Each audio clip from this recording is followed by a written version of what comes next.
முக்கிய செய்தி. சாத்தனூர் அணை திறக்கப்பட்டது தொடர்பாக சட்டப்பேரவையில் முதலமைச்சர் மு.க.ஸ்டாலின் விளக்கமானதை அளித்திருக்கிறார். சாத்தனூர் அணை திறக்கப்பட்டது தொடர்பாக முதலமைச்சர் மு.க.ஸ்டாலின் அவையில் இது தொடர்பான விளக்கத்தை அளித்திருக்கிறார். 5 முறை எச்சரித்த பின்னரே சாத்தனூர் அணை படிப்படியாக திறக்கப்பட்டதாக முதலமைச்சர் மு.க.ஸ்டாலின் தரப்பிலிருந்து விளக்கமானது அளிக்கப்பட்டிருக்கிறது. தற்பொழுது அந்த காட்சிகளை பார்க்கலாம்.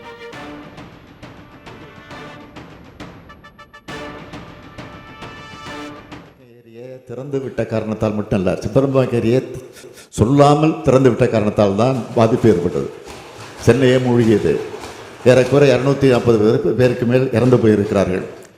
ஆனால் சாத்தனூர் அணையை பொறுத்தவரையில் 5 முறை வார்னிங் கொடுத்து எச்சரிக்கை சொல்லி அதற்கு பிறகு தான் படிப்படியாக திறந்து விடப்பட்டிருக்கு. அதனால தான் சாவு எண்ணிக்கை ஒரு 5-6 சாவு எண்ணிக்கை மொத்தமே நடந்திருக்கிறது. இதுதான் உண்மை.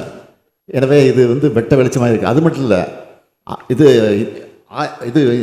இந்திய கணக்காய்வு அறிக்கையில் கூட ஆய்வு செய்த நேரத்தில் தெளிவாக சொல்லி இருக்கிறார்கள். செம்பரம்பாக்கம் ஏரி திறந்துவிட்ட காரணத்தை அரசு யாருக்கும் சொல்லாமல் திறந்து விட்டது என்பதை தெளிவாக அவர்களும் சொல்லி இருக்கிறார்கள். இதை விட வேறு என்ன சாட்சி வேணும்?